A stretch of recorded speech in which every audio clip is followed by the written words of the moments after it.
Hello hello, രാമേന്ദ്രനാണ് sir. Sir അവൻ തന്നെയാണ് സാർ. അതെ, ഞാൻ കണ്ടിട്ടുള്ളതല്ലേ. എത്ര തവണ സാർ? ഇല്ല, ഞാൻ ഇവിടെ തന്നെ ഇരിക്കുക. മതി സാർ, മതി. ഏതായാലും കയ്യിലായ സ്ഥിതിക്ക് ഇനിയിപ്പോ എപ്പോ വന്നാലും മതി. Okay sir. ഇല്ല, ഇനിയിപ്പോ സാറ് വന്നിട്ടേ കൈകാര്യം ചെയ്യുന്നുള്ളൂ. Okay sir. SI വരാൻ വൈകും, ചിലപ്പോ രാത്രിയാകും. കടപ്പുറത്തൊരു പെണ്ണിന്റെ പ്രേതം പൊങ്ങിക്കിടക്കുക. അതെല്ലാം കഴിഞ്ഞ് ചിലപ്പോ നാളെയെ വന്നുള്ളൂന്നും ഇരിക്കും. പിന്നെ ഇവനുണ്ടെന്നറിഞ്ഞതുകൊണ്ട് എത്ര ഇരുട്ടിയാലും വരാതിരിക്കില്ല. വരും. പുള്ളിവനെ ഒന്ന് കൈ കിട്ടാൻ വേണ്ടി നോക്കി നടക്കുക. സാർ, എനിക്കൊരു ഫോൺ ചെയ്യാനുള്ള പെർമിഷൻ തരണം. എന്നെ അറിയുന്ന ആളുകൾ ഈ ടൗണിലുണ്ട്. ഉണ്ടല്ലോ, അതുകൊണ്ടല്ലേ നിന്നെ ഇപ്പൊ കൈ കിട്ടിയത്. എടാ പുല്ലേ, നിന്റെ ഈ അഭ്യാസമൊന്നും എന്നോട് വേണ്ട. SI വരുന്നത് വരെ ചാവാൻ പോണെന്ന് പറഞ്ഞാലും നിന്നെ ഇതിന്റെ ഉള്ളിൽ നിന്ന് ജീവനോടെ പുറത്തേക്ക് എടുക്കുന്ന പ്രശ്നമില്ല. മനസ്സിലായോ? റെസ്റ്റ് എടുത്തോ.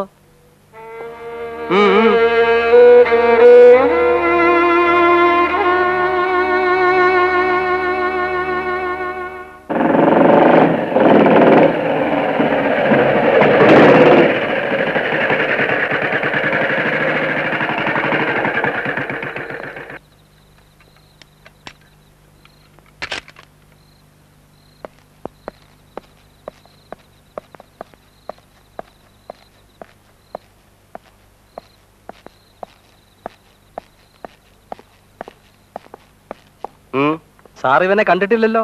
ഇല്ല. കള്ള തിരുമാലി അഭ്യാസിയാ. കേട്ടിട്ടുണ്ട്. ഒരു 3 കൊല്ലം സർവീസ് ഉള്ള ഒരുമാതിരി പോലീസ് ഓഫീസർമാർക്ക് മുഴുവൻ ഇവനെ അറിയാം. ഞാൻ പുതുതല്ലേ, കരുതി നിന്നില്ലേ വാരിക്കളയും.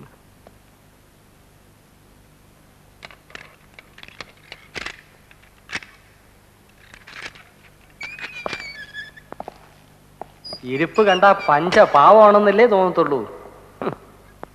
തിരുമോന്ത ഒന്ന് കണ്ടോട്ടെ.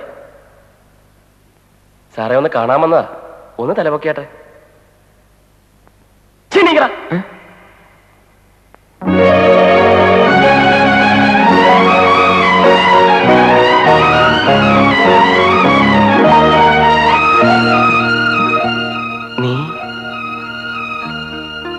നീ വിശ്വം?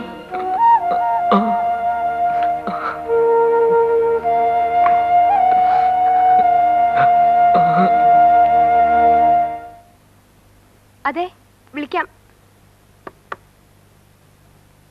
സ്റ്റേഷനിന്നാ. വെച്ചോ അതോ വെയിറ്റ് ചെയ്യുന്നോ? വെയിറ്റ് ചെയ്യാ. അങ്ങേർക്ക് പോണമായിരിക്കും. അവന്മാരെ എന്ത് ചെയ്യണമെന്ന് ചോദിക്കാനായിരിക്കും. അതേന്ന് തോന്നുന്നു.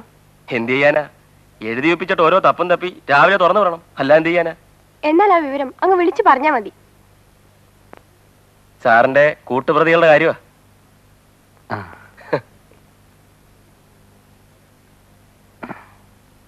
ഞാനിതാ വന്നു.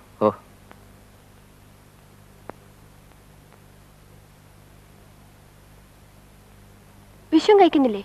ഇല്ല. കഴിക്കാറില്ലേ? ഇല്ല. സ്മോക്കിംഗും ഇല്ല? ഇല്ല. ഷോ, എന്ത് കഷ്ടാന്ന് നോക്കിയാട്ടെ. ഇവിടെ ജോർജൂട്ടി എപ്പോഴും പറയാറുണ്ട് വിശ്വത്തിന്റെ വർത്താനം. രാവിലെ പറഞ്ഞു വിട്ടോളൂ. അവന്മാരുടെ കാര്യം അതീ കഷ്ടം. എന്താ ഇത്ര കഷ്ടം? ശരി, അവരെന്ത് വിളിച്ചു? അവർക്ക് തോന്നി ഇവൻ മറ്റവൻ തന്നെയാന്ന്. അവരുടെ കാര്യം എന്തിനാ പറയുന്നത്? നമ്മുടെ ഹെഡ് കോൺസ്റ്റബിൾ എത്ര ഇനങ്ങളെ കണ്ടിട്ടുള്ളതാ. അങ്ങേർക്ക് തെറ്റിയില്ലേ? അപ്പോ ദാറ്റ് മീൻസ് അത്ര സിമിലാരിറ്റി ഉണ്ടെന്നുള്ളതാ അല്ലേടാ? ഏതായാലും ഒരു കാര്യം സത്യമാണ്. നിന്നെ പോലെ ഇരിക്കുന്ന ഒരുത്തൻ ഈ ടൗണിലുണ്ട്. ഉറപ്പായിട്ടും ഉണ്ട്. One who looks exactly like you. അതും അവൻ ഞങ്ങൾക്ക് ആവശ്യമുള്ളവനും. അവിടെ കുഴപ്പം.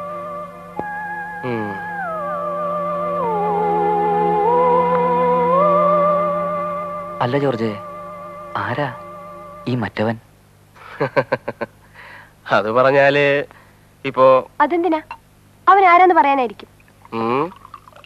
എടാ, പെണ്ണ് കെട്ടിയതിന്റെ പ്രശ്നങ്ങൾ കണ്ടോ? നീയല്ലേ കുറച്ചു മുമ്പ് പറഞ്ഞത് എന്നെ കണ്ടിട്ട് അസൂയ തോന്നും? ഇപ്പൊ മനസ്സിലായല്ലോ. ഒരുപാട് പെശക കൊച്ചമ്മമാരുടെ സെന്ററായത്.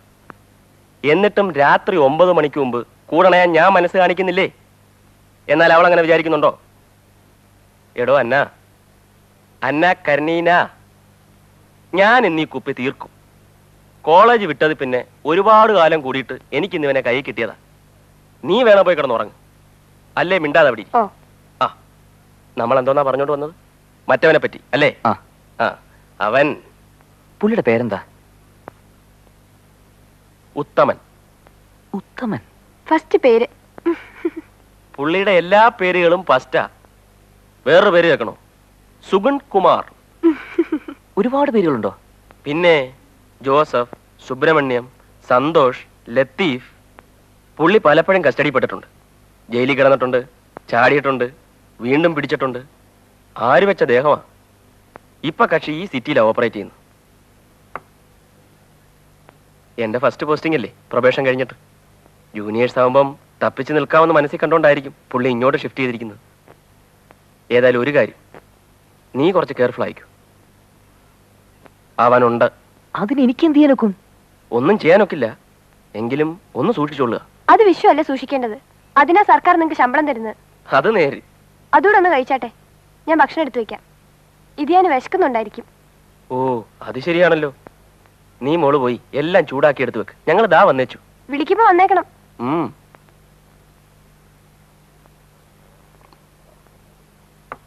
അപ്പോ നിന്റെ നാളത്തെ പ്രോഗ്രാം എങ്ങനെ? സ്ഥലം വിടുന്നു, കഴിയുന്നത് സൂര്യൻ ഉദിക്കുന്നതിന് മുമ്പ്. അപ്പൊ ഇന്റർവ്യൂ? അതിന്നായിരുന്നില്ലേ, അതെല്ലാം കഴിഞ്ഞില്ലേ. ഒന്നുകൂടെ ഒന്ന് ട്രൈ ചെയ്ത് നോക്കിയാലോ? വേണ്ട, ഇപ്പോഴെന്റെ തലയിൽ ഒന്നുമില്ല ജോർജെ. പഠിച്ചെല്ലാം പോയി. ഒരു മുഴക്കം മാത്രമുണ്ട് ഇപ്പോ. സർട്ടിഫിക്കറ്റ് പോവാഞ്ഞത് ആരുടെയോ ഭാഗ്യം. പോവാൻ കാശ് വേണ്ടേ? കയ്യിലുണ്ടായിരുന്ന മുഴുവൻ പോയില്ലേ? പോയി. നീ മുറിയെടുത്ത ലോഡ്ജിൽ വല്ലതും സെറ്റിൽ ചെയ്യാനുണ്ടോ? ഇല്ല, അവിടെ അഡ്വാൻസ് കൂടുതൽ നിൽപ്പുണ്ടായിരുന്നു. വണ്ടിക്കൂലിയും സാധിച്ചൊരു 100 രൂപയും കിട്ടി തന്നായിരുന്നു. ചെന്ന ഉടനെ അയച്ചുതരാം. ഒരു സാധനം വാങ്ങിച്ചുകൊണ്ട് എല്ലാം അച്ഛൻ കുറച്ച് കാശ് ഏൽപ്പിച്ചിരുന്നു. അതൊക്കെ എടുക്കാം. കാശ് പോയ കാര്യമോ ഇവിടെ നടന്ന മറ്റു കാര്യങ്ങളൊന്നും വീട്ടിൽ പറയാൻ കൊള്ളുകയില്ല. അതവരുടെ കൺഫ്യൂഷൻ കൂട്ടുകയുള്ളൂ. പിന്നെന്താ പറയാൻ പോകുന്നത്? ഒന്നും പറയാൻ പോകുന്നില്ല. ഇന്റർവ്യൂ ശരിയായില്ല, ഇത്തവണയും കിട്ടുകയില്ല. മുമ്പ് എത്രയോ തവണ കിട്ടായിരുന്ന പോലെ. എന്തോ ഒരെണ്ണം കണ്ടായിരുന്നു ഇദ്ദേഹത്തിന്റെ അഡ്രസ്സിൽ. ആ, ഇത് തന്നെ. ഈയുടെ ഇന്റർവ്യൂ മെമ്മോ ഒന്നും കാണുന്നില്ലല്ലോ 2-3 മാസമായിട്ട്. ഓ, ഞാനെന്തിനാ അപ്ലൈ ചെയ്യാറില്ല. അങ്ങനെ മനസ്സുകൊടുത്താൽ എങ്ങനാ? ശ്രമിച്ചോണ്ടിരിക്കണം. ബ്രൂസിന്റെ കഥ പഠിച്ചിട്ടില്ലയോ?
അങ്ങനെ തന്നെ അങ്ങ് എഴുതുകയാണോ? അല്ലാതെ പിന്നെ എങ്ങനെ എഴുതാനാ? ഒന്നുകിൽ വേണം, അല്ലെങ്കിൽ വേണ്ട. ഇതിനിടയിൽ കിടന്ന് ചളാവള പറഞ്ഞ് നീട്ടിക്കൊണ്ടുപോകാൻ എന്നെ കിട്ടില്ല. അതല്ല, കുറച്ചുകൂടെ സമയം എടുത്താലോചിച്ചിട്ട് തീയതി നിശ്ചയിക്കാൻ അവരിങ്ങോട്ട് പെട്ടെന്ന് ചാടിക്കയറി വരികയെന്നൊക്കെ പറഞ്ഞാൽ അവർക്കവിടെ വേറെ പെണ്ണിനെ കിട്ടാതെ നോക്കിയിരിക്കില്ലയോ? എനിക്കെന്തോ ആ ചെറുക്കനെ അത്ര പിടിച്ചില്ല. സിന്ധുവിനും അത്ര തൃപ്തിയാണെന്ന് തോന്നുന്നില്ല. അവക്ക് ഇഷ്ടക്കുറവൊന്നുമില്ല, ഞാൻ ചോദിച്ചതാ. അത് നീ പറയണ്ട. അത് അവൾ അങ്ങനെ അങ്ങ് പറഞ്ഞെന്ന് വെച്ച്? ഒന്നാമത് അവരങ്ങോട്ടൊന്നും ചോദിക്കുന്നില്ല. ഇക്കാലത്ത് അത് തന്നെ ഒരു വലിയ കാര്യമാണ്. പിന്നെ സർക്കാർ സ്കൂളിൽ അധ്യാപകനെന്ന് പറഞ്ഞാൽ ആർക്കൊരു ആക്ഷേപം പറയാനുമില്ല. കാണാനും എനിക്ക് വൃത്തികേടൊന്നും തോന്നിയില്ല. ഇതിൽ കൂടുതലൊക്കെ പ്രതീക്ഷിക്കാൻ നിന്റെ മക്കൾ ഇവിടെ എന്തായിരിക്കുന്നേ? എന്തുണ്ടെന്നുള്ളത് മാത്രമാണോ ഒരു പെണ്ണെന്ന് പറയുമ്പോ? എന്റെ മോക്ക് നല്ല ചൊല്ലും വിളിയും ഉണ്ട്, കാണാനും നല്ലതാ. അവനും കൂടെ ഒരു ജോലിയായിട്ട് മതിയായിരുന്നു. അത് നടന്നു. അദ്ദേഹത്തെ ഉദ്യോഗസ്ഥനാക്കി ശമ്പളം മേടിച്ചിട്ട് പണി കഴിക്കാതിരിക്കുകയാണോ? ഉടനെ നടന്ന പോലെ തന്നെ. എങ്കിൽ പിന്നെ ഇഷ്ടം പോലെ ചെയ്തോണ്ടാട്ടെ. ഇനി അതും പറഞ്ഞ് അവനെ കുറ്റം പറയാൻ തുടങ്ങണ്ട. ഒന്നാമത് അവനാകെ മനസ്സ് കളഞ്ഞിരിക്കുക. അതിന്റെ കൂടെ ഇനി അതൊന്നും പറഞ്ഞ് ഈ അമ്മയ്ക്ക് സംസാരിക്കാനേ അറിയത്തില്ല. നിനക്ക് ഈ കല്യാണം ഇഷ്ടമാണോ? സത്യം പറ. നിന്റെ കല്യാണം എന്ന് പറയുമ്പോ ഞാൻ ഒരുപാടൊക്കെ മനസ്സിൽ കണ്ടിരുന്നു. ഏതാണ്ടല്ല എനിക്കല്ല ഇവിടെ വോയിസ് ഇല്ലാതെ ഉള്ളൂ. നിനക്ക് പറഞ്ഞൂടെ? ഇഷ്ടമല്ലാന്നുണ്ടെങ്കിൽ ഇഷ്ടമല്ലാന്ന് പറയണം. എനിക്ക് ഇഷ്ടക്കുറവൊന്നുമില്ല.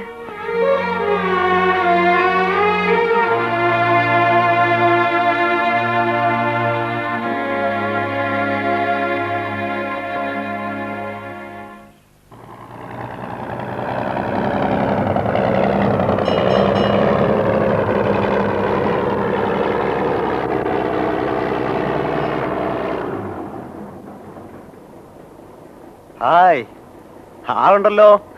അതൊക്കെ കേശുള്ള സാർ പറഞ്ഞ ഡിസിപ്ലിനാ. ഇത് നമ്മുടെ കുട്ടിയുടെ ചേട്ടൻ. ഓ, ഇതറിയാലോ, പയ്യന്റെ ഫാദർ. ആ. ഇത് ഇദ്ദേഹത്തിന്റെ അനിയൻ. ഹലോ, അന്ന് കണ്ടല്ലോ. ഇത് അദ്ദേഹത്തിന്റെ അമ്മാവൻ തൃക്കോട്ടൽ ഗോവിന്ദപിള്ള എന്ന് പറയും. കേട്ടിട്ടുണ്ട്. പിന്നെ എന്നെ മനസ്സിലായി കാണുമല്ലോ. സംബന്ധക്കാരൻ അളിയൻ സുന്ദരേശൻ നായർ, ട്രഷറിൽ വർക്ക് ചെയ്യുന്ന. മനസ്സിലായി. വന്നട്ടെ. വഴി കുറെ ഉണ്ടോ? ഒരു 1/4 മണിക്കൂർ.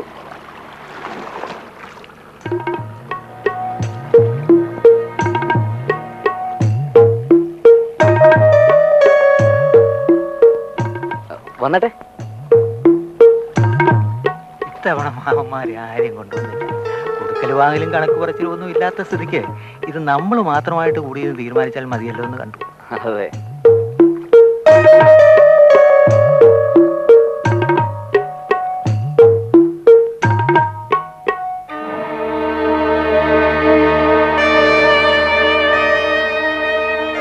അപ്പൊ അടുത്ത മാസം 11-ാം തീയതി അല്ലെങ്കിൽ 17-ാം തീയതി നിശ്ചയം. എന്നിട്ട് ജൂണിൽ നല്ല നേരം നോക്കി ഒരു ചടങ്ങും. അങ്ങനെ അല്ലയോന്നാ? ഓ, നിശ്ചയത്തിന്റെ തീയതി ഇപ്പൊ തീരുമാനിച്ചാൽ മതി. നിശ്ചയം കഴിഞ്ഞാൽ പിന്നെ കല്യാണം കഴിഞ്ഞതുപോലെ തന്നെയാ. അതെ, പിന്നെ എല്ലാവരും ധാരണയില്ല. അതങ്ങനെ തന്നെയാ. എങ്കിലിപ്പോ നമ്മൾ ആളുകളോട് പറയുമ്പോ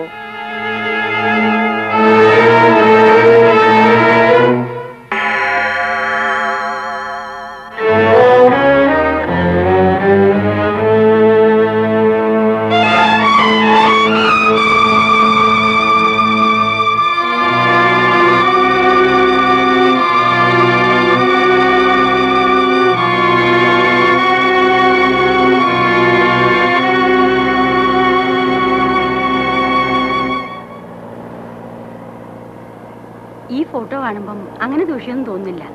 കളറിലായതിന്റെയാ. അമ്മ ആളെ കണ്ടല്ലേ? വിശ്വം,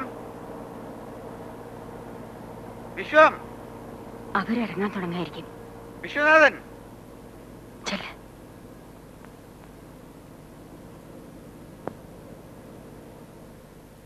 ഇവരിറങ്ങാൻ തുടങ്ങായിരുന്നു. നിന്നെ കൂടി ഒന്ന് കണ്ടേച്ച്. ഇത് സാറിന്റെ മൂത്ത മകൻ.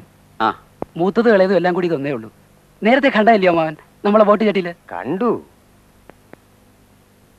നമ്മൾ തമ്മിൽ എവിടെയെങ്കിലും വെച്ച് കണ്ടിട്ടുണ്ടോ ഇതിനു മുമ്പ്? ഇല്ല. ഇല്ലേ? ഒന്ന് ഓർത്ത് നോക്കിയാട്ടെ. ഇല്ല, അങ്ങനെ ഒരു പരിചയം തോന്നുന്നില്ല. അങ്ങനെ വലിയ പരിചയമൊന്നും ഉണ്ടെന്ന് ഞാൻ പറയുന്നില്ല. എന്നാലും ഇങ്ങനെ ഒരു ബന്ധം ഉണ്ടാവാൻ പോണ നിലയ്ക്ക് ഒന്ന് ഓർത്ത് നോക്കിയാട്ടെ. ഇല്ല, ഓർമ്മ വരുന്നില്ല. മൂവാറ്റുപുഴ ബസ് സ്റ്റാൻഡിൽ വെച്ച് നമ്മൾ തമ്മിൽ കണ്ടിട്ടുണ്ടോ? ഒരു 2.5-3 കൊല്ലം മുമ്പ്. ഏയ്, ഞാനെന്നൊക്കെ ട്രിവാൻഡ്രത്ത് പഠിക്കുക, കോളേജില്ല. മൂവാറ്റുപുഴയും തിരുവനന്തപുരം തമ്മിൽ അത്ര വലിയ ദൂരം ഉണ്ടെന്ന് പറയാൻ പറ്റത്തില്ല. എന്താ അമ്മവാ?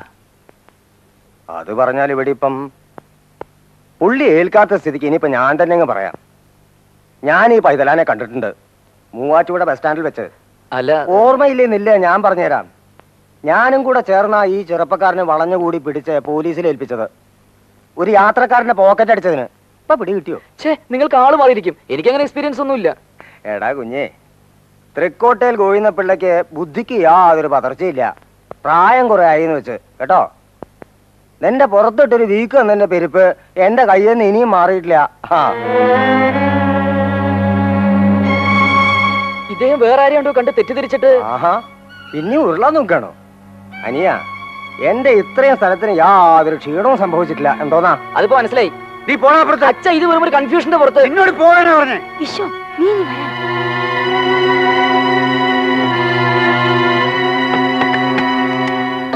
വിശ്വം വിശ്വം എടാ വിശ്വം തട്ടിപ്പൊളിക്കൊന്നും വേണ്ട, ഞാൻ തൂങ്ങി ചിത്തിട്ട് പറ്റില്ല.